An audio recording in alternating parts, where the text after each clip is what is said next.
Hello दोस्तों, नमस्कार सभी को और स्वागत है आप सभी का शिक्षा कंपटीशन चैनल पर। आज मैं यहाँ आपको राम काव्य धारा का परिचय, प्रवृत्तियां एवं प्रमुख कवि यानी कि हम यहाँ पर पढ़ने वाले हैं अ, गोस्वामी तुलसीदास के बारे में, है ना? जैसा कि आप देख चुके हैं थंबनेल में, तो आपको यहाँ पर गोस्वामी तुलसीदास के बारे में एक बार पढ़ने को मिलेगा। एक बार आप ये पूरी वीडियो ज़रूर देखना क्योंकि ये एक तरीके से डेमो वीडियो भी है, क्योंकि ये हमारा हिंदी साहित्य का पूरा नोट्स है और ये नोट्स ई बुक के रूप में भी उपलब्ध है। अगर आप लेना चाहें तो केवल और केवल ₹249 में आपको ई बुक भी मिल जाएगी और इसके अलावा ये नोट्स आपके घर तक भी भेजे जा सकते हैं। तो गोस्वामी तुलसीदास के बारे में हम यहाँ पर पढ़ेंगे। थोड़ा सा मैं आपको पहले का राम काव्य धारा के विषय में बता देती हूँ। सबसे पहले हम यहाँ पर देखेंगे कि राम काव्य धारा का जो परिचय, प्रवृत्तियां एवं प्रमुख कवियों को देखेंगे। केवल हम यहाँ पर गोस्वामी तुलसीदास को देखने वाले हैं। तो विभिन्न भाषाओं में 300 से 900 तक की संख्या में रामायण मिलता है। ठीक है, जो रामायण है ये 300 से 900 तक की संख्या में अलग-अलग भाषाओं में रामायण लिखा गया है। संस्कृत रचित है। संस्कृत में किसने लिखा था? वाल्मीकि रामायण लिखा गया था वाल्मीकि के द्वारा। सबसे प्राचीन मानी जाती है जो वाल्मीकि के द्वारा जो रामायण लिखी गई है, संस्कृत में लिखी गई है और ये सबसे प्राचीन मानी जाती है। इसलिए वाल्मीकि को विश्व का आदि कवि भी कहा जाता है। ठीक है, तो ये इंपॉर्टेंट चीज है, थोड़ा रामायण से संबंधित है, इसलिए इनको हम देख लेते हैं। व्यास द्वारा रचित महाभारत के वन पर्व में, आप जानते हैं महाभारत में 18 पर्व हैं और ये वेद व्यास के द्वारा लिखित है। तो वन पर्व में रामोपाख्यान के रूप में भी राम कथा वर्णित है। ठीक है, जो उसका वन पर्व है महाभारत का, उसमें भी राम कथा वर्णित है, ये ध्यान रखना। महाभारत के द्रोण पर्व एवं शांति पर्व में भी राम कथा का उपलब्ध है, राम कथा का उल्लेख किया गया है। ठीक है, द्रोण पर्व, शांति पर्व और वन पर्व। बौद्ध परंपरा में श्री राम से संबंधित दशरथ, अजातक, जातक में भी, अजातक और जातक में भी वर्णन मिलता है। ठीक है, बौद्ध परंपरा में श्री राम से संबंधित दशरथ, अजातक और जातक में भी वर्णन मिलता है, ये ध्यान रखना है। जैन साहित्य में भी राम कथा संबंधी कई ग्रंथ, जिसमें विमल सूरीकृत पौंचर्यु मिलता है, पौंचर्यम। ठीक है, पौंचर्यु जो ग्रंथ है वो किसका है? स्वयंभू का है, यहाँ पर ध्यान देना है। विमल सूरी का है पौंचर्यम। रविसेन कृत पदम पराग मुख्य राम के ग्रंथ हैं। अपभ्रंश भाषा में स्वयंभू कृत पौंचर्यु में राम कथा भी वर्णित है। ठीक है, ये ध्यान रखना है। जैन साहित्य में विमल सूरी के द्वारा लिखा गया है पौंचर्यु, जो कि राम कथा से संबंधित है। रवि सेन ने लिखा है पदम पराग, ये भी राम का ग्रंथ है। अपभ्रंश भाषा में स्वयंभू के द्वारा लिखा गया है। हिंदी में कम से कम 11 रामायण मिलती हैं। ठीक है, और मराठी में 8 रामायण का उल्लेख है। बांग्ला में 25 रामायण का उल्लेख है। तमिल भाषा में 12 रामायण मिलती हैं। ठीक है, साथ साथ में आप ये भी बताना मेरे को कि आपको ये नोट्स कैसे लग रहे हैं। ठीक है, देख लीजिए ध्यान से, पूरी वीडियो देखने से समझ में आ जाएगा। तेलुगु भाषा की अगर बात करें तो इसमें 12 रामायण मिलती हैं और उड़िया में 6 रामायण का उल्लेख है। ठीक है, 6 रामायण है जो लिखी गई हैं। बांग्ला भाषा में कृत्तिवास रामायण लिखा गया है, ये ध्यान रखना है। कृत्तिवास के द्वारा कृत्तिवास रामायण लिखा गया है बांग्ला भाषा के अंदर, ये बहुत ही ज्यादा इंपॉर्टेंट है। तमिल के महाकवि कंब की कंब रामायण मिलती है, तमिल भाषा में कंब रामायण है। तेलुगु की रंग एवं भास्कर रामायण मिलती है। ठीक है, तेलुगु भाषा में। मराठी के प्रसिद्ध संत एकनाथ के द्वारा प्रणीत भावार्थ रामायण ने भी परवर्ती कवियों को प्रेरणा दी है। ठीक है, परवर्ती यानी कि बाद वाले कवियों को प्रेरणा कहाँ से मिलती है? तो एकनाथ के द्वारा भी लिखी गई है। किसमें? मराठी भाषा में। राम भक्ति के प्रवर्तन का प्रमुख श्रेय रामानंद को प्राप्त है। ठीक है, ये भी ध्यान रखना है आपको। राम भक्ति के प्रवर्तन का जो प्रमुख श्रेय वो किसको जाता है? तो ये रामानंद को जाता है। रामानंद के शिष्यों ने ही निर्गुण निराकार व सगुण साकार रूप की उपासना के आधार पर ही 2 धाराओं में विभक्त किया था। ठीक है, रामानंद के 12 शिष्य हुए थे, है ना, ये आप जानते होंगे। 12 शिष्य हुए थे जिनमें कबीर दास भी रहे हैं। तो रामानंद के शिष्यों ने ही निर्गुण निराकार और सगुण साकार रूप की स्थापना के उपासना के आधार पर ही 2 धाराओं में से विभक्त किया है, निर्गुण और सगुण, ये ध्यान रखना है। कबीर दास ने कहा है कि दशरथ सुत त्यू लोक बखाना, राम नाम को मरम न आना। ठीक है, ये कबीर दास जी ने कहा है, ये कबीर दास जी की पंक्ति है, ये आपको ध्यान रखना है। नेक्स्ट है यहाँ पर, जबकि राम के सगुण साकार रूप में तुलसी ने कहा है कि मंगल भवन अमंगल हारी द्रबहुसु दशरथ अजिर बिहारी। बहुत बार आपने ये पंक्तियां सुनी होंगी। ठीक है, मंगल भवन जब हमारी रामचरितमानस है जो कि टेलीविजन पर भी दिखाई जाती है, उसमें भी ये पंक्तियां गाई जाती है। ठीक है, ये चौपाई आप सभी जानते हैं। तुलसीदास के पूर्व के राम भक्त कवियों में विष्णु दास का नाम उल्लेख है।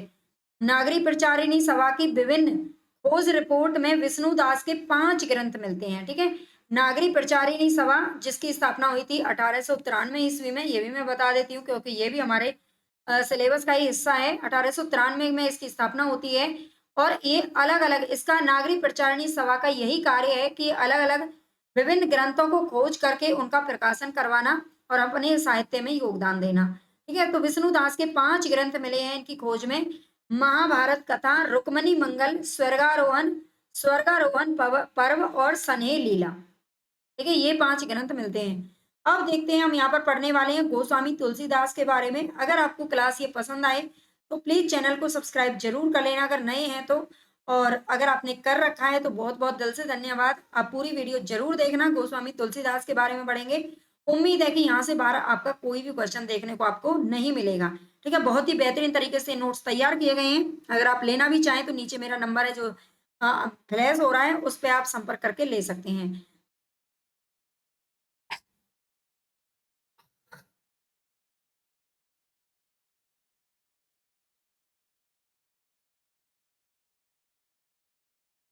गोस्वामी तुलसीदास महान समन्वयवादी लोक नायक, इनको लोक नायक के नाम से जाना जाता है, लोको उद्धारक के नाम से जाना जाता है, कवि कुल शिरोमणि गोस्वामी तुलसीदास राम भक्ति शाखा प्रमुख कवियों में उल्लेखनीय है। इनके जीवन चरित्र को जानने के लिए कुछ कृतियां हैं जिनसे हम जान सकते हैं। ठीक है, इन्हें महान समन्वयवादी लोक नायक, लोको उद्धारक, लोक का उद्धार करने वाले, संसार के उद्धार करने वाले, ठीक है, कवि कुल शिरोमणि की उपाधि इन्हें दी गई है।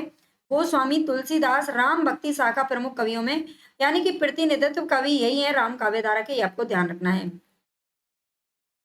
जैसे बेनी माधव दास द्वारा रचित मूल गोसाई चरित, ठीक है, बेनी माधव दास के द्वारा लिखित है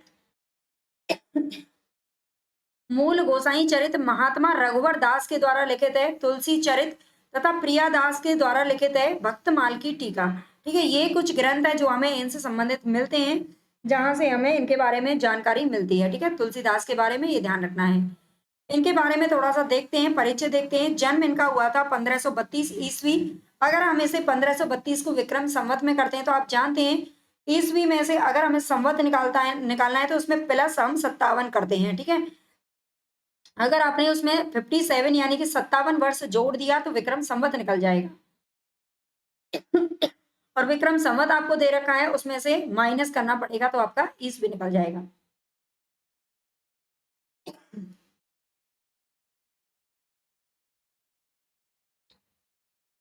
आगे है जन्म स्थान। जन्म स्थान में 2 मत प्रचलित हैं, सोरो, सुकर और राजापुर। ठीक है, सोरो या सुकर के नाम से और राजापुर के नाम से प्रसिद्ध है, ये ध्यान रखना। ठीक है,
सॉरी जी भाई, 1 मिनट के लिए माफी चाहती हूँ। एक्चुअली मुंह में मेरे में ना मतलब मच्छर थोड़ा सा चला गया था।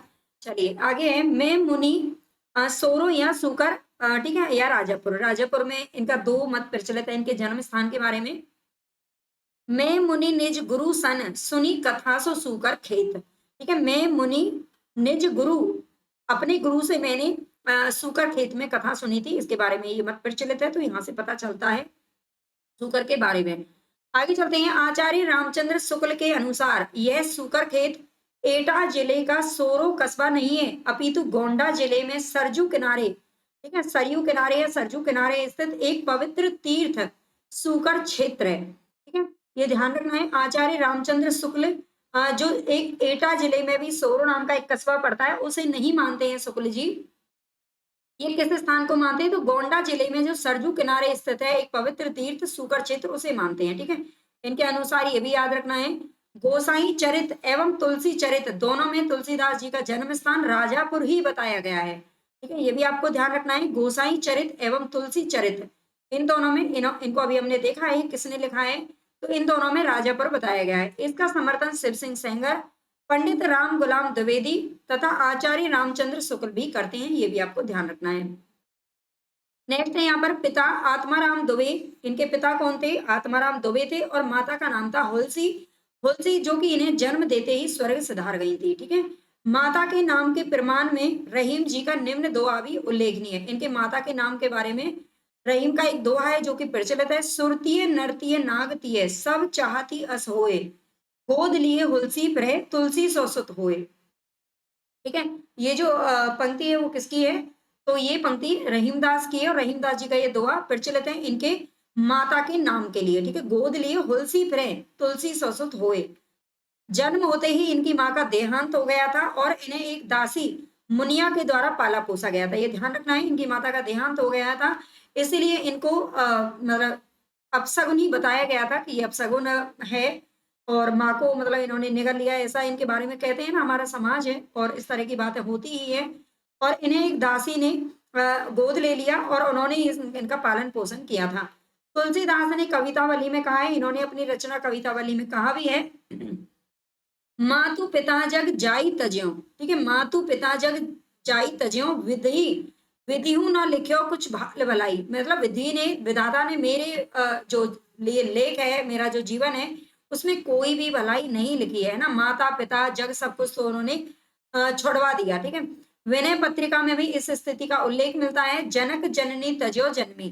ठीक है, जनक जननी तजो जन्मी, यानी कि जनक या पिता और माता दोनों ने मुझे जन्म होते ही छोड़ दिया।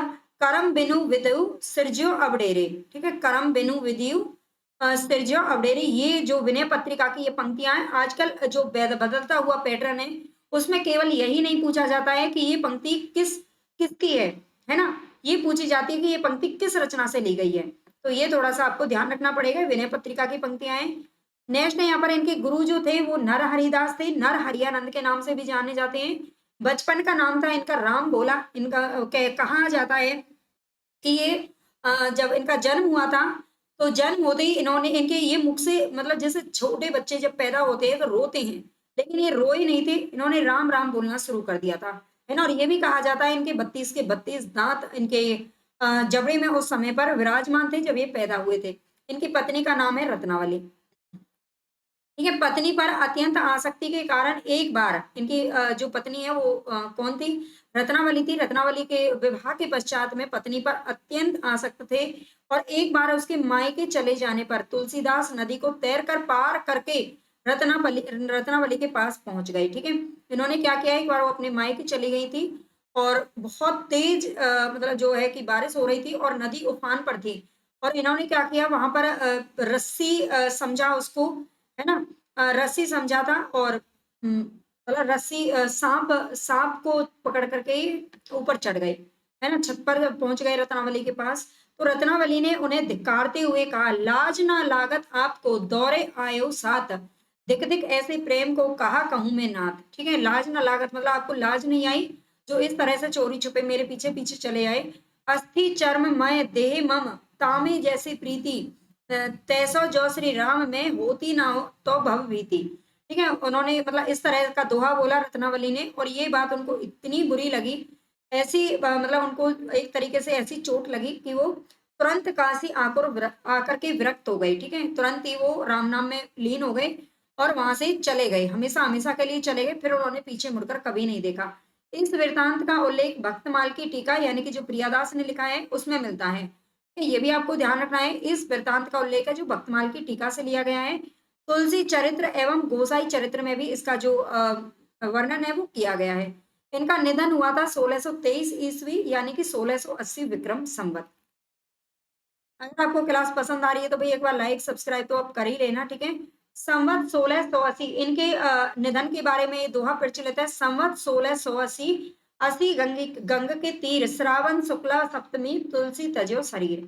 ये इनके निधन के बारे में दोहा उपलब्ध है, इसको भी ध्यान रखना। तुलसीदास जी के उपनाम देख लेते हैं। हिंदी का जाति कवि इनको कहा जाता है, डॉक्टर रामविलास शर्मा ने कहा है। अनुप्रास का बादशाह इन्हें रामचंद्र शुक्ल जी ने कहा है। उत्प्रेक्षाओं का बादशाह उदय भानु सिंह ने कहा है। कली काल का वाल्मीकि और भक्ति काल का सुमेरु, ठीक है। ये दोनों उपाधियां किसने दी हैं? तो ये नाभादास ने दी हैं अपने ग्रंथ भक्तमाल में। मुगल काल का सबसे बड़ा आदमी विंसेंट स्मिथ ने इन्हें कहा है, ठीक है। मुगल काल का सबसे बड़ा आदमी किसने कहा है? तो विंसेंट स्मिथ ने कहा है। महात्मा बुद्ध के बाद दूसरा बड़ा लोकनायक ये जॉर्ज अब्राहम ग्रियर्सन ने कहा है। महात्मा बुद्ध के बाद दूसरा सबसे बड़ा लोकनायक कौन है? ये ग्रियर्सन साहब ने इन्हें बताया है। पंडित मधुसूदन सरस्वती ने इन्हें आनंद कानन का वृक्ष कह करके पुकारा है, ये भी ध्यान रखना है। पंडित मधुसूदन सरस्वती ने आनंद कानन का वृक्ष कहा है। तो इतनी सारी उपाधियां जो आपको याद रखनी है। उपाधियां क्या है, इनको कहा गया है, ठीक है। आलोचकों की दृष्टि में तुलसीदास को एक बार देख लेते हैं। इसी इसी तरह से नोट्स हैं और इसी तरह से हर किसी के हर एक लेखक कवि के बारे में आपको पूरी जानकारी यहाँ पर मिलेगी। अगर आपको ये पसंद आती है तो नोट्स आप अपने घर पे भी मंगवा सकते हैं और ई बुक के रूप में भी उपलब्ध है। शिक्षा कंपटीशन का जो लिंक है वो आपको कमेंट बॉक्स में डाल दिया जाएगा, वहां से आप जाकर के इसको ले भी सकते हैं, केवल और केवल 249 रुपए में, ठीक है। इतना सस्ता है और इतनी मेहनत की है, लेकिन हाँ ठीक है, आपका कुछ भला हो जाए, अच्छी बात है। आलोचकों की दृष्टि में तुलसीदास, डॉक्टर गणपति चंद्र गुप्त का कहना है कि तुलसी काव्य के क्षेत्र में महत्व के उपासक थे, ठीक है। तुलसी काव्य के क्षेत्र में महत्व के उपासक थे, महान वस्तु एवं महान लक्ष्य को लेकर चलने वाले कवि थे, ये ध्यान रखना है। इसलिए इनकी दृष्टि में वही कला सफल कला थी जो सौंदर्य युक्त होने के साथ साथ सबके लिए हितकारी भी हो। इसलिए इनकी दृष्टि में वही कला सफल कला थी जो सौंदर्य युक्त होने के साथ साथ सबके लिए हितकारी भी हो, ये गणपति चंद्र गुप्त का कहना है। इसी तरह से आपको हर एक कवि के साथ में सारे आलोचकों के कथन आपको देखने को मिलेंगे। डॉक्टर बच्चन सिंह का कथन है कि गोस्वामी जी रूपकों के बादशाह है। रूपकों के बादशाह किसने कहा है? तो ये बच्चन सिंह ने कहा है। मानस का, रामचरितमानस का अयोध्या कांड और कवितावली के लंका दहा के रूपक देखे जा सकते हैं, ठीक है। लंका दहन के रूपक देखे जा सकते हैं। कबीर का भक्ति आंदोलन विद्रोह मूलक है, तो गोस्वामी जी का प्रतिरोधात्मक। ये दो कथन है जो कि बच्चन सिंह के द्वारा कहे गए हैं। आचार्य रामचंद्र शुक्ल का कथन है कि भारतीय जनता का प्रतिनिधि कवि यदि किसी को कह सकते हैं तो इन्हीं महानुभाव को यानी कि तुलसीदास को कहा जा सकता है।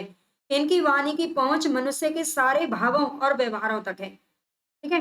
इनकी जो वाणी की पहुंच है वो मनुष्य के सारे भावों और व्यवहारों तक है, ये ध्यान रखना है। दूसरा कथन शुक्ल जी के द्वारा कहा गया है कि गोस्वामी के प्रादुर्भाव को हिंदी काव्य के क्षेत्र में एक चमत्कार समझना चाहिए, ठीक है। गोस्वामी के प्रादुर्भाव को हिंदी काव्य के क्षेत्र में एक चमत्कार समझना चाहिए। हिंदी काव्य की शक्ति का पूर्ण प्रसार उनकी रचनाओं में ही पहले दिखाई पड़ा था, ठीक है। हिंदी काव्य की शक्ति का जो पूरी तरह से जो प्रचार प्रसार हुआ है वो उनकी रचनाओं में ही देखने को मिला है, यानी कि तुलसीदास की रचनाओं में देखने को मिलता है। पूर्ण प्रसार इनकी रचनाओं में ही पहले दिखाई पड़ा, ठीक है। ये इसी का है। नेक्स्ट तीसरा कथन भी शुक्ल जी का है, जो कहते हैं तुलसीदास जी के रचना विधान की सबसे बड़ी विशेषता यह है कि वे सर्वतोमुखी प्रतिभा के बल पर सबके सौंदर्य की पराकाष्ठा अपनी दिव्य वाणी में दिखाकर साहित्य क्षेत्र में प्रथम पद के अधिकारी थे, ठीक है। ये भी कथन शुक्ल जी के द्वारा कहा गया है, आपको याद रखना है। हुए हिंदी कविता के प्रेमी मात्र जानते हैं कि इनका ब्रज और अवधि भाषाओं पर समान अधिकार था। शुक्ल जी का ये कथन भी है कि सूर का ब्रज भाषा पर अधिकार था, जायसी का अवधि भाषा पर, लेकिन तुलसी ऐसे महानुभाव है जिनका दोनों पर समान अधिकार था, ब्रज और अवधि पर। क्योंकि आप जानते हैं इन्होंने 12 प्रमाणिक रचनाएं मानी जाती है, जिनमें से इन्होंने आदि ब्रज में लिखी है तो आदि अवधि भाषा में लिखी है, तो दोनों पर ही इनका समान अधिकार था। नेक्स्ट कथन भी इन्हीं का है। शुक्ल जी आगे कहते हैं सभी रसों की सम्यक व्यंजना इन्होंने की है, ठीक है। सभी रसों की सम्यक व्यंजना इन्होंने की है, परंतु मर्यादा का उल्लंघन कहीं कहीं नहीं किया है, कहीं नहीं किया है, ठीक है। प्रेम और श्रृंगार का ऐसा वर्णन जो बिना किसी लज्जा और संकोच के सबके सामने पढ़ा जा सके, गोस्वामी जी का ही है, ठीक है। प्रेम और श्रृंगार का इन्होंने जो वर्णन किया है वो सबके सामने उसे पढ़ा जा सकता है। आप जानते हैं रामचरितमानस को सबके सामने देखा जा सकता है ना। हम निसंकोच कह सकते हैं कि यह एक कवि ही हिंदी को प्रौढ़ साहित्यिक भाषा सिद्ध करने के लिए काफी हैं। ठीक है, ये अकेले ही हिंदी को प्रौढ़ साहित्यिक भाषा सिद्ध करने के लिए काफी हैं, ये इन्होंने कहा है। इतना भी पूछा जा सकता है। ठीक है, तुलसीदास ही हिंदी को प्रौढ़ साहित्यिक भाषा सिद्ध करने के लिए काफी है, ऐसा किसने कहा है? तो ये शुक्ल जी ने कहा है, ये आपको याद रखना है। पांचवा कथन इन्हीं का है। पांचवा में शुक्ल जी कहते हैं, क्योंकि शुक्ल जी के कथन बहुत ही इंपॉर्टेंट है। आजकल तो खैर सभी के इंपॉर्टेंट है, लेकिन इनके थोड़े से ज्यादा है, तो याद रखने जरूरी है। तुलसीदास रामानंद संप्रदाय की वैरागी परंपरा में नहीं जान पड़ते हैं। ठीक है, रामानंद संप्रदाय की वैरागी संप्रदाय में जान नहीं पड़ते हैं, परंपरा में। तो ये भी शुक्ल जी का कथन है। हिंदी काव्य गगन के सूर्य हैं। ठीक है, हिंदी काव्य गगन के सूर्य हैं, ये भी हिंदी काव्य गगन के सूर्य, सूर्य कहा गया है इनको, ये भी तो शुक्ल जी ने कहा है तुलसीदास को। तुलसी साधना अवस्था के लोक मंगल कवि हैं। ठीक है, लोक मंगल कवि भी इन्होंने ही कहा है। नेक्स्ट है, एक और कथन इनका मिलता है जिसमें कहते हैं कि निर्गुण संतों की वाणी में लोक धर्म की अवहेलना छिपी हुई थी। ठीक है, निर्गुण संतों की जो वाणी थी उसमें लोक धर्म की अवहेलना छिपी हुई थी। लोक धर्म विरोधी स्वरूप को पहचाना तो केवल गोस्वामी जी ने, ये भी शुक्ल जी का ही कहना है। आप अगर शुक्ल जी को पढ़ेंगे तो आपको लगेगा कि वो द्विवेदी जी के कहीं ना कहीं थोड़ा सा विरोध में थे, विद्यापति के विरोध में थे, लेकिन उन्होंने तुलसीदास की काफी भर भर के तारीफें की हैं, है ना, इसलिए इनके कथन इंपॉर्टेंट हो जाते हैं। आगे हमारे हजारी प्रसाद द्विवेदी जी हैं, जो क्या कहते हैं, चरित्र चित्रण में तुलसी की तुलना संसार के गिने चुने कवियों में की जा सकती है। संसार के, ठीक है, पूरे संसार की बात ये करते हैं। इनके सभी पात्र उसी तरह हाड़ मास के जीव हैं जिस प्रकार काव्य का पाठक, परंतु फिर भी इनमें अलौकिकता है। ये क्या कहते हैं, उसी तरह से ये हाड़ मास के, उनके पात्र भी उसी तरह से हाड़ मास के जीव हैं जिस प्रकार काव्य का पाठक होता है, परंतु फिर भी इनमें अलौकिकता है। ऐसा लगता है कि जब हम रामचरितमानस को पढ़ते हैं तो ऐसा लगता है कि ये लोक से परे है ये इंसान, है ना। राम सीता के किसी के बारे में पढ़ते हैं, लोक नायक वही हो सकता है जो समन्वय लेकर, जो समन्वय कर सके। तुलसी समन्वयकारी थे, उनका सारा काव्य समन्वय की विराट चेष्टा है। ठीक है, ये भी किसने कहा है? तो ये भी हजारी प्रसाद द्विवेदी का है, और ये तो बहुत बार पूछा गया है। ठीक है, बहुत बार ये क्वेश्चन पूछा गया है। आगे राम कुमार वर्मा जी का कथन है। राम कुमार वर्मा जी का कहना है कि तुलसीदास ही राम साहित्य के सम्राट हैं। ठीक है, तुलसीदास ही राम साहित्य के सम्राट हैं। इन्होंने राम के चरित्र की भाषा को लेकर मानव जीवन की जिस व्यापक और संपूर्ण समीक्षा की है, उतनी हिंदी साहित्य के किसी कवि ने नहीं की। ठीक है, जिस व्यापक और संपूर्ण रूप से इन्होंने समीक्षा की है तुलसीदास ने, उतनी और किसी ने भी नहीं की। ये किसका मानना है? तो हमारे राम कुमार वर्मा जी का मानना है। इस समीक्षा के साथ इन्होंने लोक शिक्षा का भी ध्यान रखा और मानव जीवन में ऐसे प्रदर्शनों की स्थापना की जो विश्व जननी है। ठीक है, ऐसे प्रदर्शनों की इन्होंने स्थापना की थी जो कि विश्व जननी है, समय के प्रभाव से नहीं बह सकते हैं। ठीक है, समय के प्रभाव से नहीं बह सकते हैं, ये राम कुमार वर्मा का कथन है। आगे राम कुमार वर्मा का कहना है कि इस कवि ने विश्वव्यापी विचारों की इतनी गवेषणा पूर्ण व्याख्या की कि हम उसे अपने साहित्य के सर्वोच्च आसन पर अधिष्ठित करने में स्वयं गौरवान्वित हैं। ठीक है, ये भी किसका कथन है? तो ये भी राम कुमार वर्मा जी का ही कहना है कि तुलसीदास ने विश्वव्यापी विचारों की इतनी गवेषणा पूर्ण व्याख्या की थी कि हम उसे अपने साहित्य के सर्वोच्च आसन पर अधिष्ठित करने में स्वयं ही गौरवान्वित हैं। शरण अवस्थी का कहना है कि गोस्वामी भारतवर्ष के पूर्ण ऋणी हैं। ठीक है, पूर्ण ऋणी है, भारतीय संस्कृति की वे कीर्ति हैं, सच्चे साधु निश्चल भक्त हैं, छिपे हुए शिक्षक और धीमे सुधारक हैं। ये मर्त्य और स्वर्ग का ऐसा अनूठा संयोग विश्व साहित्य में कदाचित ही कोई मिलेगा। ठीक है, ये शरण अवस्थी का कथन है, ध्यान रखना है। डॉक्टर बलदेव प्रसाद कहते हैं कि हिंदी भाषा की पाचन शक्ति का बढ़िया नमूना अगर देखना हो तो रामचरितमानस को देखा जाए। भाषा के प्रसाद, ओज और माधुर्य गुण की सच्ची वानगी अगर देखनी हो तो मानस को देखा जाए। ये बलदेव प्रसाद जी का कहना है रामचरितमानस के बारे में। डॉक्टर विजेंद्र स्नातक का कहना है कि तुलसी हिंदी कविता कानन का सबसे बड़ा वृक्ष है। ठीक है, तुलसी हिंदी कविता कानन का सबसे बड़ा वृक्ष है। उस वृक्ष की शाखा प्रशाखाओं के काव्य कौशल की चारुता और रमणीयता चारों ओर बिखरी पड़ी है। ठीक है, उस वृक्ष की शाखा प्रशाखाओं के काव्य कौशल की जो चारुता है और रमणीयता चारों तरफ बिखरी पड़ी है, ये विजेंद्र स्नातक का कहना है। उम्मीद है मुझे आपको ये क्लास जरूर पसंद आएगी और आपके लिए बहुत ही हेल्पफुल रहेगी। आगे अयोध्या सिंह उपाध्याय हरिऔध जी कहते हैं कि कविता करके तुलसी ना लसे, कविता ही लसी पा तुलसी की कला। ठीक है, कविता करके तुलसी ना लसे, कविता ही लसी पा तुलसी की कला, ये भी हरिऔध जी का कथन है। अमृतलाल नागर कहते हैं कि दार्शनिक धरातल पर तुलसी के यहाँ द्वंद्व राम के ब्रह्म तत्व एवं मनुष्य तत्व को लेकर, जबकि लौकिक धरातल पर कली काल और राम राज्य को लेकर है। ठीक है, अमृतलाल नागर ने, आप जानते हैं, मानस का हंस लिखा था, है ना। अमृतलाल नागर का मानस का हंस लिखा गया था और बहुत ही इंपॉर्टेंट है। दार्शनिक धरातल पर तुलसी के यहाँ द्वंद्व राम के ब्रह्म तत्व एवं मनुष्य तत्व को लेकर, जबकि लौकिक धरातल पर कली काल और राम राज्य को लेकर है। मानस रूपक तुलसी का सबसे बड़ा रूपक है। ठीक है, ये भी ध्यान रखना है, मानस रूपक तुलसी का सबसे बड़ा रूपक है। और लाला भगवान दीन ने भी इन्हें रूपकों का बादशाह कहा है। बच्चन सिंह ने भी रूपकों का बादशाह कहकर के पुकारा है, और लाला भगवान दीन ने भी। अब थोड़ा सा और आगे देखते हैं, तुलसी पर आधारित ग्रंथ कौन कौन से हैं। तो बेनी माधव दास के द्वारा लिखा गया है मूल गोसाई चरित्र, जो कि बहुत ही ज्यादा इंपॉर्टेंट है इनके जीवन चरित्र के लिए। बाबा रघुवर दास लिखते हैं तुलसी चरित्र। शुक्ल जी ने त्रिवेणी लिखा है, लेकिन उसमें इन्होंने 3 कवियों को लिया था, सूरदास, जायसी और तुलसीदास। ये ध्यान रखना है, त्रिवेणी का मतलब होता है ना 3 का समूह। डॉक्टर उदय भानु मिश्र, ये तुलसी काव्य मीमांसा के नाम से इन्होंने ग्रंथ लिखा है। डॉक्टर भगीरथ मिश्र ने तुलसी रसायन नाम से लिखा है। डॉक्टर कृष्ण लाल ने मानस दर्शन नाम से लिखा है। सूर्यकांत त्रिपाठी निराला ने तुलसीदास लिखा था, जो कि केवल 101 छंदों में छोटी सी पुस्तक है। ठीक है, वासुदेव, ये तुलसीदास इन्होंने संपादित किया था। वासुदेव ने तुलसीदास के नाम से रचना को संपादित किया था। रमेश कुंतल मेघ लिखते हैं तुलसी आधुनिक वातायन से। ठीक है, रमेश कुंतल मेघ का भी ग्रंथ है तुलसी आधुनिक वातायन से। तुलसीदास की सर्वप्रथम मार्क्सवादी पद्धति पर साहित्य की समीक्षा रमेश कुंतल मेघ ने ही की थी।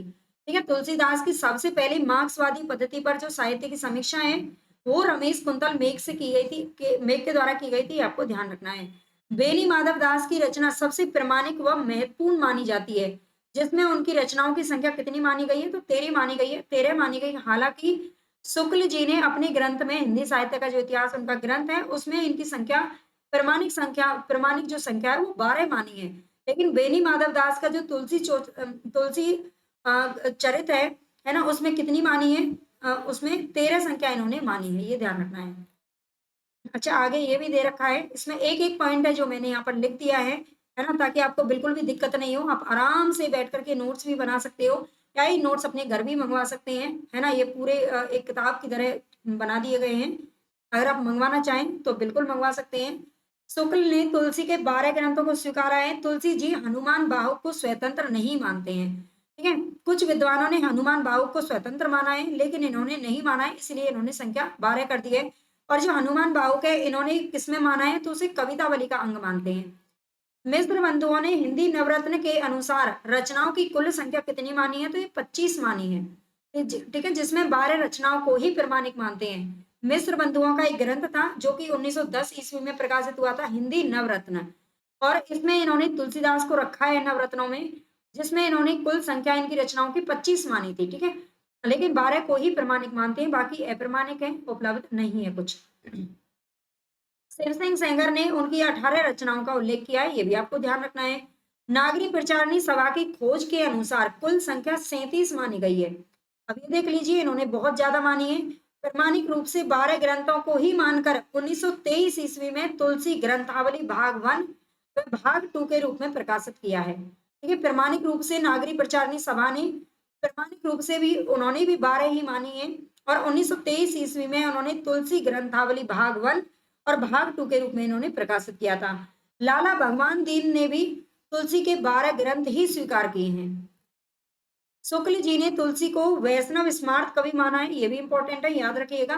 तुलसी के शुक्ल जी के अनुसार हिंदी काव्य की प्रौढ़ता के युग का आरंभ गोस्वामी के द्वारा हुआ है। ठीक है, शुक्ल जी के अनुसार हिंदी काव्य की प्रौढ़ता के युग का जो आरंभ है वो किसके द्वारा हुआ है, तो गोस्वामी तुलसीदास के द्वारा हुआ है। ऊपर ये कह भी चुके हैं। प्रमाणिक 12 ग्रंथ इनके कौन कौन से हैं, तो इनके बारे में थोड़ा देखते हैं। रामचरितमानस, ये अवधि भाषा में लिखा गया है। विनय पत्रिका ब्रज भाषा में।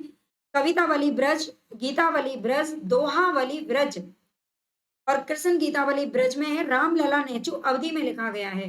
पार्वती मंगल अवधि भाषा, जानकी मंगल अवधि भाषा, वैराग्य संदीपनी ब्रज भाषा।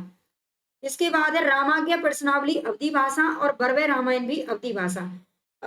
अब इसमें एक ट्रिक भी लगा सकते हैं, जिन जिन रचनाओं में राम और मंगल नाम आया है वो सब अवधी भाषा में लिखी गई है, बाकी की ब्रज में लिखी गई है। ठीक है, आगे देखते हैं तुलसी जी का जो प्रिय अलंकार है वो सांग रूपक था। बहुत ही इंपॉर्टेंट है, बहुत बार पूछा गया है।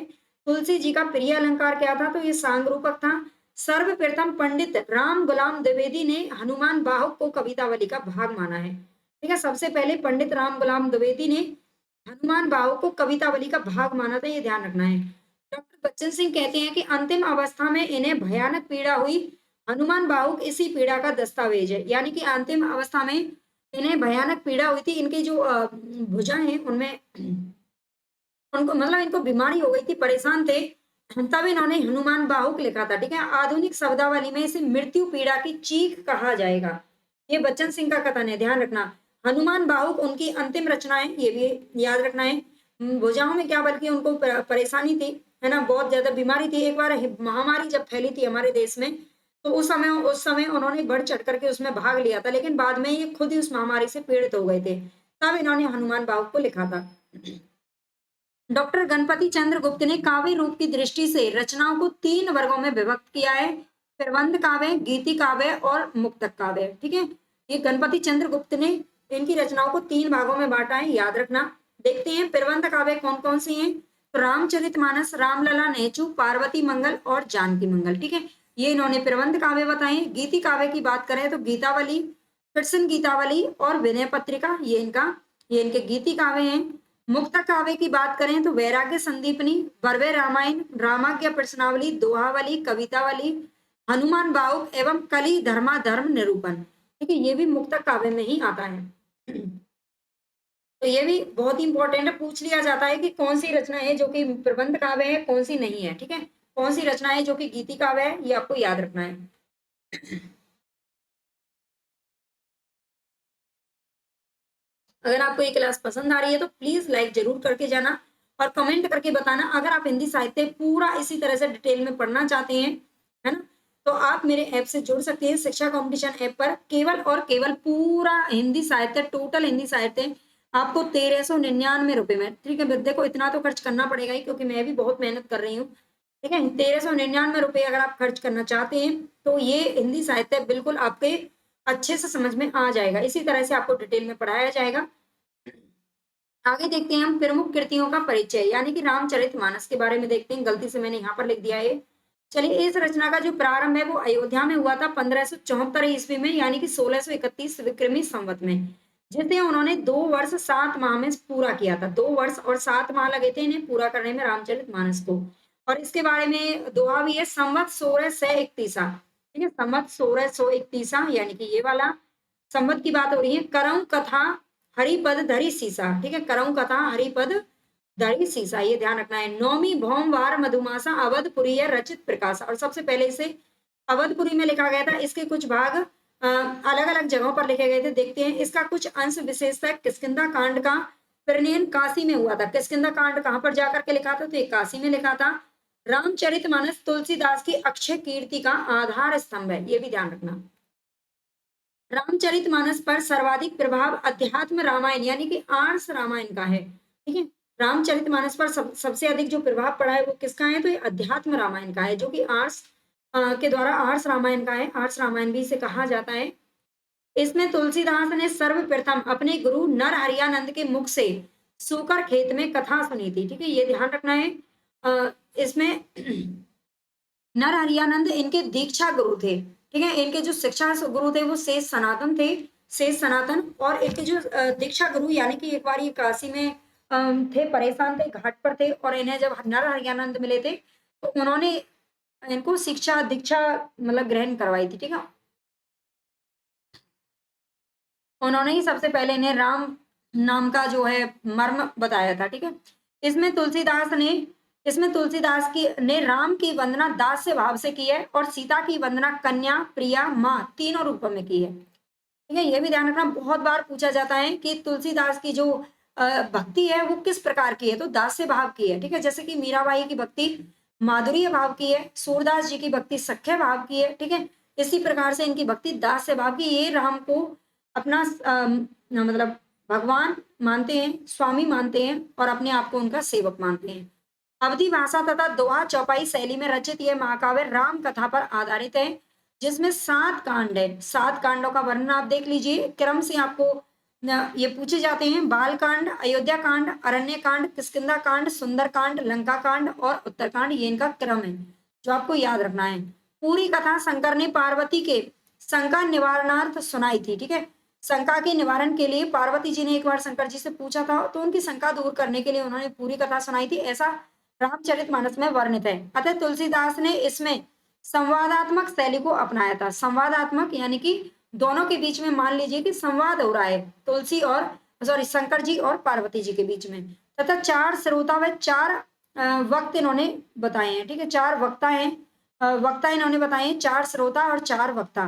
तो किस किस ने किससे कथा कही है? शंकर जी ने पार्वती जी से कथा कही थी राम की, याज्ञवल्क्य ने भारद्वाज मुनि से, काक भुसुंडी ने गरुड़ महाराज से और तुलसी ने संत समाज को ये कथा बतलाई है।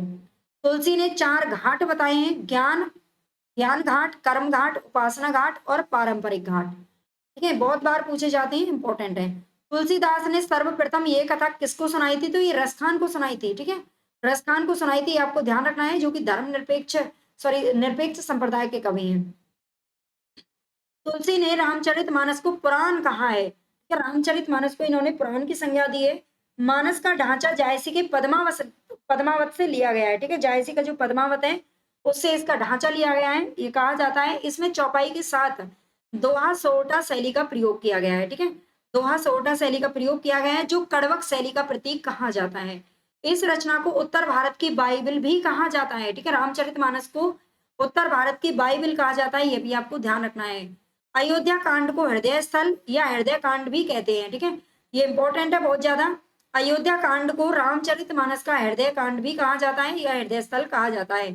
इस कांड की एक चित्रकूट सभा हुई थी, जैसे शुक्ल जी ने एक आध्यात्मिक घटना की संज्ञा प्रदान की है।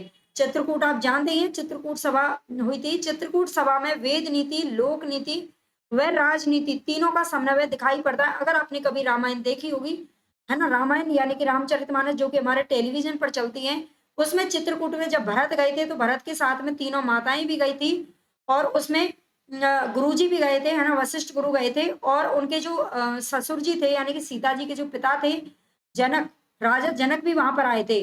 तब वहां पर वेद नीति की, राजनीति की और लोक नीति की बातें हुई थी। अगर आप ध्यान से उसको देखेंगे तो आपको समझ में आ जाएगा। आगे इसकी रचना स्वांतः सुखाई के साथ साथ लोक मंगल के लिए भी की गई है, और बिल्कुल लोक मंगल ही तो हो रहा है ना, कि अपने सुख के लिए ही नहीं है, अपने सुख के साथ साथ में लोक मंगल, बिल्कुल लोक मंगल के लिए। रामायण से काफी कुछ सीखने को मिला है ना, काफी कुछ सीखने को मिलता है। ऐसा भाई नहीं मिलता, ऐसा गुरु नहीं मिलता, ऐसा बेटा नहीं मिलता, ऐसा शिष्य नहीं मिलता, है ना। इसके उत्तर कांड को ज्ञानदीप कांड भी कहते हैं, ये ध्यान रखना है। इसके उत्तर कांड को ज्ञानदीप कांड कहा जाता है, क्योंकि इसमें ही तुलसी ने अपने दार्शनिक विचार को अभिव्यक्त किया है। ठीक है, तुलसीदास ने अपने दार्शनिक विचारों को किस कांड में व्यक्त किया है? तो ये उत्तर कांड में किया है, जिसमें बाद में छोटे छोटे बच्चे लवकुश होते हैं। तुलसी ने 7 कांडों को मान सरोवर की 7 सीढ़ियां कहा है। ठीक है, 7 सीढ़ियां कहा है। इस प्रकार की देखो एक आध छोटी मोटी गलती है, रह जाती है, अगर आपको देखने को मिल जाए ई बुक में या नोट्स में तो प्लीज परेशान मत होना।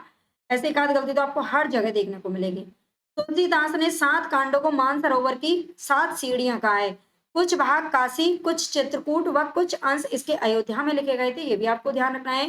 रामचरितमानस का प्रधान रस कौन सा है? तो ये शांत रस है। प्रधान अलंकार अनुप्रास अलंकार है। रामचरितमानस का जो प्रधान रस है वो शांत रस है, ये ध्यान रखना है।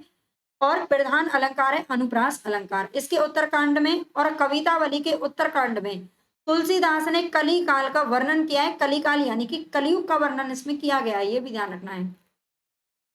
मानस की प्रथम टीका अयोध्या के बाबा रामचरित चरण दास ने लिखी थी, ये इंपॉर्टेंट है। रामचरितमानस की जो प्रथम टीका है वो किसके द्वारा लिखी गई थी? तो बाबा रामचरण दास के द्वारा लिखी गई थी। रामचरितमानस के मार्मिक स्थल कौन कौन से हैं? ये भी पूछा जाता है। तो राम का अयोध्या त्याग, ठीक है, पथिक के रूप में वन गमन। राम का अयोध्या, जब राम जी अयोध्या त्याग करते हैं तो आप देख सकते हैं ऐसा हो ही नहीं सकता कि हमारी आंखों से अश्रु ना बहे, है ना। और पथिक के रूप में वन गमन करना। चित्रकूट में राम और भरत का मिलना, बिल्कुल मैंने अभी अभी कुछ दिन पहले ही तो मतलब रामायण तो बहुत बार हम देख चुके हैं, बचपन से देख रहे हैं। लेकिन अभी कुछ दिन पहले देखी थी उतना उस दिन कितना रोना आया था, है ना, जब भरत चित्रकूट में राम जी से मिलने गए थे। सबरी का आतिथ्य, बिल्कुल सबरी जब का जो आतिथ्य है, यानी कि उनका जो मेहमान नवाजी है, उनका जो अपने भगवान के प्रति जो उनकी भक्ति है, उसको देख करके अपने आप ही अश्रु धारा है जो बहती है। लक्ष्मण को शक्ति लगना, बिल्कुल जब राम जी रोते हैं, दिखाया जाता है रामचरितमानस में, है ना, आंखें खोल भैया को मत रुला रहे, है ना, ये वाला जब गीत चलता है तो आप देख सकते हैं कितना वहां पर रोना आता है। भरत की प्रतीक्षा, बिल्कुल भरत जब प्रतीक्षा करते हैं बाद में, तब भी, और हनुमान जी जब उन्हें जाकर के बताते हैं कि राम जी आ चुके हैं गंगा घाट तक। सुंदर दास में प्रथम बार ईश्वर की संज्ञा दी गई है, ये ध्यान रखना है, इसीलिए इसे सुंदरकांड नाम दिया गया है। इंपॉर्टेंट है, सुंदरकांड में पहली बार ईश्वर की संज्ञा दी गई है। किसे दी गई है? तो ये भगवान राम को दी गई है और इसीलिए इसे सुंदरकांड कहा गया है। प्रमुख पंक्तियां कौन कौन सी है? प्रमुख पंक्तियां इनकी देख लेते हैं। कवित्व विवेक एक नहीं मोरे, सत्य कहूं लिखी कागज कोरे। ठीक है, ये रामचरितमानस की पंक्तियां हैं। आगे, गिरा अरथ जल बीच सम, कहियत भिन्न अभिन्न, अगुन सगुन हुई ब्रह्म स्वरूपा, कामिनी नारी प्यारी जिमी, लोभई प्रिय निमि दाम, जेही के जेही पर सत्य सनेहू, सो तने मिलही ना कहू संदेहू। ठीक है, जेही के जेही पर सत्य सनेहू, सो तने मिलही ना कहू संदेहू, विधिहु न नारी हृदय गति जानी, जो ना मित्र दुख हो ही दुखारी। ठीक है, इसमें आपको ज्यादा की मात्रा देखने को मिलती है क्योंकि अवधि भाषा में लिखी गई है, इसलिए। तिन्ही विलोकत पातक भारी, ईश्वर अंश जीव अविनाशी, चेतन अमल सहज सुखराशि। ठीक है, ये जो पंक्तियां हैं वो रामचरितमानस की इंपॉर्टेंट है, याद रखना। आगे हम थोड़ा सा देखते हैं विनय पत्रिका के बारे में। ये थोड़ी सी जो क्लास है वो लंबी रहने वाली है, क्योंकि भाई लंबी तो रहेगी। एक तुलसीदास के बारे में हम पूरा जब विवरण पढ़ेंगे तो छोटी मोटी बात तो नहीं है। विनय पत्रिका के बारे में देख लेते हैं। मिथिला यात्रा प्रस्थान के समय, ठीक है, मिथिला यात्रा प्रस्थान के समय में ये जो विनय पत्रिका है रचना की गई थी। विनय पत्रिका तुलसीदास जी का सर्वोत्तम गीति काव्य है। ठीक है, सबसे ज्यादा अच्छा, सर्वश्रेष्ठ गीति काव्य है, ये ध्यान रखना। कलयुग से संतप्त होकर तुलसीदास ने एक पत्रिका प्रार्थना पत्र के रूप में राम के दरबार में भेजने के लिए लिखी थी। ठीक है, विनय पत्रिका का मतलब क्या है? इन्होंने राम के दरबार में भेजी थी ये प्रार्थना पत्र लिख करके अपनी तरफ से, उसे कहा गया था विनय पत्रिका। और वे चाहते हैं कि माता सीता मेरी इस पत्रिका को राम के सम्मुख प्रस्तुत कर दें। यदि कृपालु राम ने मेरी प्रार्थना सुन ली तो मेरी बिगड़ी बात बन जाएगी। ठीक है, कवऊ अम्ब, इसमें ये लिखा हुआ है कि कवऊ अम्ब अवसर पाई, मेरियो सुधी धाई भी कछु करुण कथा चलाई, सुनत राम कृपालु, सुनत राम कृपालु के मेरी बिगड़ियो बनी जाएगी। ठीक है, मेरी बिगड़ी बन जाए, मतलब ब्रज भाषा में रचित इस रचना में कुल 279 पद मिलते हैं, ये भी आपको याद रखना है। विनय पत्रिका में 279 पद मिलते हैं और ये ब्रज भाषा में लिखी गई है। कहा जाता है कि तुलसी के राम को जानने के लिए रामचरितमानस पढ़ना चाहिए और तुलसी को जानने के लिए विनय पत्रिका पढ़नी चाहिए। ठीक है, अगर हमें राम के बारे में जानना है तो हम रामचरितमानस पढ़ेंगे, और अगर हमें तुलसीदास के बारे में जानना है तो हमें विनय पत्रिका पढ़नी चाहिए। आगे कहता है, विनय पत्रिका मुक्तक गेय पदों में रचित तथा इसमें एक पत्र जैसी प्रबंधात्मकता भी विद्यमान है। ठीक है, विनय पत्रिका मुक्तक गेय पदों में रचित है, ये ध्यान रखना है, और इसमें एक पत्र जैसी प्रबंधात्मकता भी विद्यमान है। विनय पत्रिका के पदों में आत्मनिवेदन, शरणागति की कामना, मन की भर्त्सना, दैन्य आदि भावों की सुंदर व्यंजना हुई है। ठीक है, विनय पत्रिका मुक्तक के पदों में लिखा गया है और इसमें एक पत्र जैसी प्रबंधात्मकता भी विद्यमान है। विनय पत्रिका के पदों में आत्मनिवेदन, शरणागति की कामना, मन की भर्त्सना, दैन्य आदि भावों की भी सुंदर व्यंजना हुई है। आगे कहता है कि इस रचना में तुलसीदास के दार्शनिक विचारों की अभिव्यक्ति हुई है। किसमें? विनय पत्रिका में। हालांकि हमने ऊपर अभी देखा था इनके दार्शनिक विचारों की अभिव्यक्ति रामचरितमानस के उत्तरकांड में हुई थी, लेकिन यहाँ पर विनय पत्रिका में हुई है, जहां वे विशिष्टाद्वैत दर्शनानुसार अपनी मान्यताओं को व्यक्त करते हैं।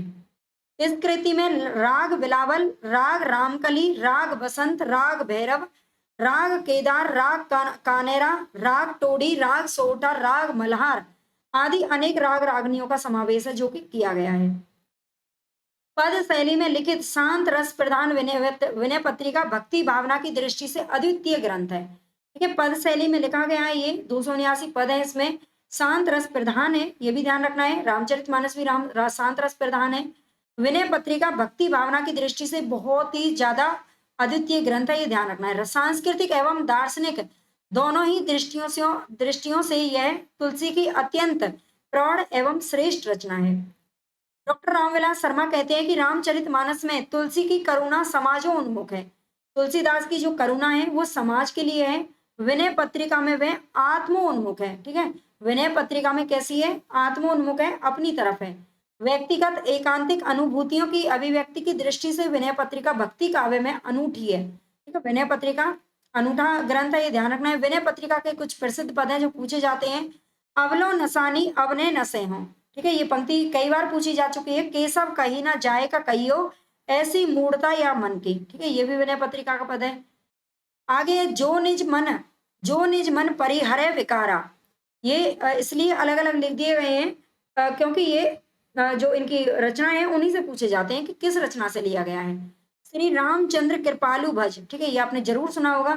श्री रामचंद्र कृपालु भज मन हरन भव भय दारुणम, ये आपने बहुत बार सुना होगा। तो ये जो पंक्ति है वो भी विनय पत्रिका से ली गई है। सुनी सीतापति शील स्वभाव, तू दयाल दीन हाथू दानी हो भिकारी, जाके प्रिय न राम वैदेही तजिए ताई, कोटि बैरी सम जदपि परम सनेही। ये मीराबाई के लिए इन्होंने पंक्तियां लिखी थी जो कि विनय पत्रिका के अंदर है। कि ये मीराबाई को लिख करके भेजी थी, ये ध्यान रखना है। ये पत्र मीराबाई ने एक बार अपने कष्टों को हरने के लिए तुलसीदास को एक छोटा सा पत्र लिखा था, तब इन्होंने जवाब दिया था। राम कहतु चलू राम कहतु चलू, राम कहतु चलू भाई रे। ठीक है, राम कहते चलो, राम कहते चलो, राम कहते चलो। आगे है कवितावली के बारे में थोड़ा सा देख लेते हैं। 1612 ईस्वी में इसकी जो रचना है वो हुई है। कवितावली कवित सवैया शैली में लिखित एक मुक्तक काव्य ग्रंथ है जिसमें कवित सवैया और छप्पे तीनों छंदों का प्रयोग हुआ है। इसे कवित रामायण भी कहा जाता है, ध्यान रखना है। कवितावली को कवित रामायण का नाम भी दिया गया और इसमें 325 छंद है। 325 छंद है कवितावली के अंदर, ये ध्यान रखना है। आगे है, इसमें तत्कालीन अकाल, महामारी, अधर्म, पाप, अत्याचार आदि का सुंदर चित्रण ब्रज भाषा में किया गया है। इस कृति में अवधी, बंगला, राजस्थानी, अरबी, फारसी के शब्दों का भी प्रयोग हुआ है। कुछ विद्वानों के अनुसार यह तुलसीदास जी की अंतिम रचना भी मानी जाती है। ठीक है, कुछ विद्वान कवितावली को अंतिम रचना भी मानते हैं। यह ग्रंथ भी 7 कांडों में विभक्त है, ये इंपॉर्टेंट है बहुत ज्यादा। कवितावली भी 7 कांडों में लिखा गया है, परंतु इसमें प्रबंध काव्य की दृष्टि से पदों का निर्माण नहीं हुआ है। कवितावली में वीर रस, रौद्र और भयानक रस का प्रयोग किया गया है। ये कवितावली में कौन कौन से रस हैं? अभी हमने देखा था, विनय पत्रिका में शांत रस है, रामचरितमानस में शांत रस है, लेकिन कवितावली में वीर रस, रौद्र और भयानक रस का जो है प्रयोग किया गया है। राम के बाल रूप की झांकी के अनेक चित्र तुलसीदास ने अपनी कवितावली रचना में खींचे हैं, जैसे कि अवधेश के बालक चारि सदा तुलसी मन मंदिर में बिहरे। अवधेश के बालक चारि सदा तुलसी मन मंदिर में बिहरे यानी कि विराजमान रहे। आगे कवितावली से ही संलग्न हनुमान बाहुक भी मिलता है, जिसमें कविताओं के अंतर्गत गोस्वामी ने श्री हनुमान व अन्य देवताओं से अपनी भयंकर बाहु पीड़ा का निवेदन किया है। ठीक है, कवितावली से ही संलग्न है हनुमान बाहु भी मिलता है, जिसमें अपनी बाहुओं की अपने मतलब जो पीड़ा इनको हुई थी, उस समय पर जो बीमारी हुई थी, उससे छुटकारा पाने के लिए लिखा गया है। इसमें तीव्र भाव प्रकाशन है और प्रौढ़ शैली तथा शब्दावली का संयोजन किया गया है। कवितावली की कुछ पंक्तियां इंपॉर्टेंट है। गोरख जगायो जो भक्ति भगायो लोग। ठीक है, बहुत ही इंपॉर्टेंट पंक्ति है, बहुत बार पूछी जाती है। खेती ना किसान को, भिखारी को भीख बली, धूत कहो राजपूत कहो, जुलाहा कहो कोई, काहू की बेटी से बेटा ना ब्यावे, काहू की जाति बिगाड़े ना सो। ठीक है, ये जो पंक्तियां हैं वो कवितावली के। रामलला नेचू के बारे में थोड़ा सा देख लेते हैं। नेचू का शाब्दिक अर्थ होता है विवाह के गीत। ठीक है, नेचू का अर्थ क्या है? विवाह के गीत। इस कृति में महाकवि तुलसीदास ने विवाह के गीत सोहर छंद में, ठीक है, किस छंद में? सोहर छंद में। ये लोक छंद है, ध्यान रखना है, जिसमें 22 मात्राएं होती हैं, 12 और 10 मात्राओं पर यति होती है। सोहर छंद में लिखा गया है। मूल गोसाई चरित के अनुसार नेचू की रचना मिथिला के अंदर हुई थी। ठीक है, मिथिला को आप जानते होंगे किसको बोलते हैं? जनकपुरी को बोलते हैं, जहां की जो सीता का मायका था। ठीक है, मिथिला। यह 20 छंदों की रचना मानी जाती है। रामलला नेचू, ये ध्यान रखना है, छोटी सी है। इसमें नक्षेद संस्कार का भी वर्णन किया गया है। रामलला नेचू, ठीक है, ये नक्षेद संस्कार का वर्णन है। बर्बर रामायण की अगर बात करें तो यह रचना तुलसी जी ने अपने मित्र रहीमदास के आग्रह पर लिखी थी। ये वही रहीमदास है जो अब्दुल रहीम खाने खाना यानी कि अकबर के परिवार से संबंधित थे। इसकी रचना काशी में हुई है इस रचना में कुल 59 पद हैं और जो कि बरवे छंद में लिखित हैं। ठीक है, बरवे रामायण नाम इसीलिए बरवे छंद में लिखित है। ये बरवे मात्रिक छंद है, बरवे मात्रिक छंद है जिसमें 19 मात्राएं होती हैं, 12 और 7 पर यति होती है। आगे इसमें ना तो कहीं कथानक की योजना है और ना ही कहीं प्रबंधत्व है। ठीक है, किसमें एक सेकंड में तो भूल गई कौन सी पढ़ रहे हैं, बरवे रामायण पढ़ रहे हैं। ठीक है, बरवे रामायण में ना तो कहीं पर कथानक की योजना है और ना ही प्रबंधत्व है, केवल कलात्मक सौंदर्य है जो पाठकों के गले का हार बना हुआ है। ठीक है, रामलला जो बरवे रामायण है पाठकों के गले का हार बना हुआ है। इस रचना का विभाजन भी 7 कांडों में ही किया गया, कवितावली और रामचरितमानस, बरवे रामायण ये 7 कांडों में ही लिखे गए हैं। आचार्य हजारी प्रसाद द्विवेदी जी कहते हैं कि इसकी एक बड़ी प्रति मैंने देखी है जिसमें राम कथा का क्रमबद्ध वर्णन है। इस बड़ी प्रति के केवल 8-10 बरवे इसमें यानी कि छोटी बरवे रामायण में संग्रहित हैं। पार्वती मंगल 1582 ईस्वी में प्रकाशन हुआ इसका। इसमें शिव पार्वती के विवाह से संबंधित 164 पद हैं।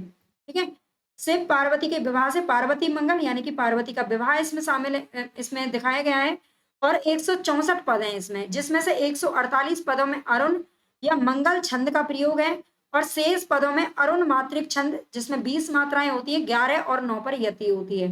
हरिगीतिका छंद का भी प्रयोग किया गया है। इस रचना को मंगल काव्य भी कहा जाता है। ठीक है, पार्वती मंगल में ध्यान रखना छंदों का अलग अलग है। मानस की शिव कथा का आधार शिव पुराण है। ठीक है, रामचरितमानस में जो शिव कथा है उसमें उसका जो आधार है वो शिव पुराण लिया गया है, जबकि पार्वती मंगल का जो आधार है वो कुमार संभव है। ठीक है, कुमार संभव है, ध्यान रखना, जो कि कालिदास का नाटक है। रचना है जानकी मंगल को देखते हैं। 1582 में ये भी लिखा गया था। इस ग्रंथ में राम और सीता के विवाह वर्णन से संबंधित कुल 216 पद हैं। ठीक है, इसमें कुल 216 पद हैं, जिनमें से 192 पदों में अरुण या मंगल छंद है और शेष 24 में हरिगीतिका छंदों का प्रयोग किया गया है। रामाज्ञा प्रश्नावली की बात करें तो ये 1612 ईस्वी में लिखा गया है। यह रचना पंडित गंगाराम ज्योतिषी के आग्रह पर रचित मानी जाती है। रामाज्ञा प्रश्नावली, इसे कुछ विद्वान दोहावली रामायण के नाम से भी जानते हैं, ध्यान रखना है। दोहावली रामायण भी इसी को कहा जाता है क्योंकि एक तो इस पर वाल्मीकि रामायण का प्रभाव है और दूसरा इसमें राम की संपूर्ण कथा दोहों में भी वर्णन है। इस रचना में 7 सर्ग हैं, ये भी ध्यान रखना है। दोहावली में भी 7 सर्ग मिलते हैं और 343 छंद है इसके अंदर। इसके प्रत्येक दोहे से शुभ अशुभ का संकेत मिलता है, मोस्ट इंपॉर्टेंट है। शुभ अशुभ का संकेत किसके दोहों में मिलता है, तो ये दोहावली के दोहों में मिलता है। इसके कई अन्य नाम भी मिलते हैं, सगुनावली, राम शलाका और रघुवर शलाका। वैराग्य संदीपनी की बात करें तो ये 1612 ईस्वी में प्रकाशित है।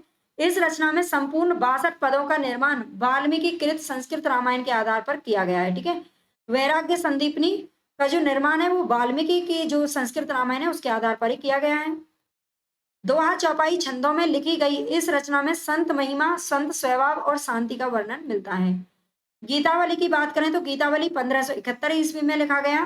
बेनी माधव दास की जो मूल गोसाई चरित रचना है, इसके अनुसार यह तुलसीदास जी की प्रथम रचना मानी जाती है। ठीक है, मूल गोसाई चरित में इसे प्रथम रचना बताया गया है। ब्रज भाषा में रचित गीत प्रधान मुक्तक रचना है। इसमें वात्सल्य, श्रृंगार एवं करुण रस की मार्मिक व्यंजना भी की गई है। गीतावली में 328 पद हैं और 7 कांड है। इसके अंदर भी 7 कांड है, ध्यान रखना। कई रचना मिली हैं जिनमें हमें 7 कांड देखने को मिलते हैं और गीति काव्य इसकी शैली है। आचार्य रामचंद्र शुक्ल जी गीतावली के बारे में कहते हैं कि गीतावली की रचना गोस्वामी जी ने सूरदास के अनुकरण पर की है।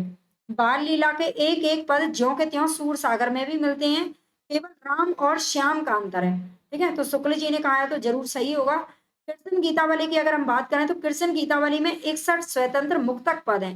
ठीक है, मुक्त पद हैं इसके अंदर 61 है बस। इसकी रचना तुलसीदास जी ने संभवतः सूर सागर का जो भ्रमर गीत है उसके अनुकरण पर की गई है। तुलसी ने कृष्ण गीतावली में वात्सल्य एवं श्रृंगार रस का अत्यंत ही सजीव एवं सरस चित्रण किया है। तुलसीदास जी को वात्सल्य एवं श्रृंगार के चित्रण का अवसर मानस, कवितावली तथा गीतावली में अनेक बार मिला है, परंतु कृष्ण गीतावली में उनकी स्वच्छंदता एवं स्वतंत्रता दर्शनीय है। तुलसीदास के संबंध में प्रमुख तथ्य और देख लेते हैं। आचार्य शुक्ल जी ने तुलसी की भक्ति पद्धति पर अपने विचार व्यक्त करते हुए लिखा है, गोस्वामी जी भक्ति पद्धति की सबसे बड़ी विशेषता है उनकी सर्वांग पूर्णता। जीवन के किसी पक्ष को सर्वथा छोड़कर वह नहीं चलती है। गोस्वामी जी हिंदी के उन महान कवियों में अग्रगण्य हैं जिनकी कविता का मूल उद्देश्य बहुजन हिताय बहुजन सुखाय के लिए होता है। वे कविता का उद्देश्य लोक मंगल का विधान करना मानते हैं। कीर्ति भनीति भूति बलि सोई सुरसरी सम सब कहें हित होई, तो ये लोक मंगल का विधान इस पंक्ति में भी मिलता है। ये तुलसीदास जी की पंक्ति है, ध्यान रखना। तुलसी के राम अवतारी ब्रह्मा हैं जो संसार में धर्म की स्थापना एवं अधर्म के मूलोच्छेद हेतु मानव शरीर धारण करते हैं। ठीक है, तुलसी के जो राम है वो अवतारी ब्रह्मा है जो संसार में धर्म की स्थापना और अधर्म के नाश के लिए ही मानव शरीर धारण करते हैं। जब जब हुई धर्म के हानि बाढ़ई असुर अधम अभिमानी, तब तब प्रभु धरी मनुज शरीरा हरई कृपा निधि सज्जन पीरा। जब जब भी धर्म की हानि होगी तब तब जो उनके असुरों का जब भी उनका अधम उनका अभिमान बढ़ेगा, उनका पृथ्वी पर आतंक बढ़ेगा, तब तब प्रभु धरेंगे किसका? मनुष्य का शरीर। ठीक है, यानी कि मनुष्य का शरीर धारण करके उन्हें आना पड़ेगा। हरई कृपा निधि सज्जन पीरा, और वो सारे सज्जनों की पीड़ा हर लेंगे। तुलसीदास जी नारी को गृह लक्ष्मी एवं अन्नपूर्णा मानते थे तथा उसे परिवार की धुरी स्वीकार करते थे। बहुत ही इंपॉर्टेंट है कथन। एक दोहा हमें मिलता है उनका, ढोल गवार शूद्र पशु नारी ये सब ताड़न के अधिकारी। और इस दोहे को पढ़ करके बहुत से जो हमारे अनपढ़ विद्वान है ना, वो क्या मानते हैं कि ये सब ताड़ने के अधिकारी हैं, यानी कि मारने के अधिकारी हैं। लेकिन यहाँ पर आप देख सकते हो तुलसीदास जी नारी को गृह लक्ष्मी एवं अन्नपूर्णा मानते थे और उसे परिवार की धुरी भी स्वीकार करते थे। पत्नी का क्या धर्म है इसका विवेचन वे अनुसूया सीता प्रसंग में इस तरह से करते हैं। अमित दानी भरता वैदेही अदम सो नारी जो सेवना तेही। ठीक है, अदम सो नारी जो सेवना तेही, ये पंक्ति मिलती है इनकी कहां पर मिलती है? अनुसूया सीता प्रसंग में मिलती है। ताड़ना का मतलब होता है वहां पर ये देखभाल के अधिकारी हैं, ये पूजन के अधिकारी हैं। ठीक है, जिसका गलत मतलब निकाला जाता है। धीरज धर्म मित्र अरुनारी आपद काल परीखी अही चारी। विशेष देख लेते हैं 252 वैष्णवन की वार्ता के अनुसार तुलसीदास जी नंददास के बड़े भाई थे, है ना। ये 252 वैष्णवन की वार्ता के, हालांकि ये चचेरे भाई इनके कहे जाते हैं। तो ये हमने तुलसीदास जी के बारे में पढ़ लिया, ये अग्रदास जी के बारे में। इसी तरह से आपको हर एक जो लेखक है कवि है उसके बारे में डिटेल से पढ़ने को मिलेगा। पूरे विस्तृत नोट्स हैं, बहुत ज्यादा शॉर्ट इसमें कुछ भी नहीं है, सब कुछ डिटेल में लिखा हुआ है ना। और उम्मीद है कि आपका हर क्वेश्चन यहीं से पूछा जाना है। काफी अच्छे से ये तैयार किए गए हैं नोट्स। फिर भी देखो 2-4 तो क्वेश्चन अलग आते ही हैं, हर बार अलग आते हैं, उनको कोई नहीं रोक सकता। और वही लेकिन फिर भी अगर आपकी इतनी तैयारी है तो आप उनको भी निकाल ले जाएंगे। अगर आप हिंदी साहित्य कंप्लीट पढ़ना चाहते हैं तो 8273842391 ये मेरा व्हाट्सएप नंबर है, इस पर आप व्हाट्सएप संपर्क कर सकते हैं। मैं आपको लिंक भेज दूंगी शिक्षा कंपटीशन ऐप को, आप डाउनलोड कर लेना। और अभी वहां पर क्लास नहीं डाली है, आज से मैं क्लास डालना शुरू कर दूंगी। ठीक है, तो वहां पर अभी ये डेमो क्लास है, मैं आपको प्रोवाइड कर रही हूँ। अगर आपको पसंद आता हो तो आप जुड़िए। डेली वहां पर धुआंधार क्लासेज हैं जो करवाई जाएंगी, क्योंकि एक दिन में वैसे भी आप इतना ही पढ़ सकते हो, 2-3 क्लासेज, इससे ज्यादा तो क्या ही पढ़ेंगे, समझ में नहीं आएगा फिर। ठीक है, अगर आपको पढ़ना है तो आप मेरे साथ जरूर जुड़ें। नोट्स आप अपने घर पर मंगवाना चाहते हैं, आप देख सकते हैं इसी तरीके से नोट्स जो तैयार किए गए हैं बहुत ही बेहतर तरीके से, है ना। तो आप इनको घर तक भी मंगवा सकते हैं। घर पर मंगवाने के लिए आपको 600 रुपये पे करने पड़ेंगे। ठीक है, घर तक मंगवाने के लिए, क्योंकि इसमें काफी खर्चा आता है। और अगर आपको ये ई बुक के रूप में चाहिए, इसी तरह से आपको ई बुक पढ़ने को मिल जाएगी। इसी तरह से आप अपने फोन में पढ़ सकते हैं, लैपटॉप में पढ़ सकते हैं, और वो आपको केवल और केवल 249 रुपये में उपलब्ध है ना। वो आप शिक्षा कंपटीशन ऐप पर जाकर के ले सकते हैं। धन्यवाद, उम्मीद है क्लास पसंद आई होगी और आपके लिए हेल्पफुल भी रहेगी।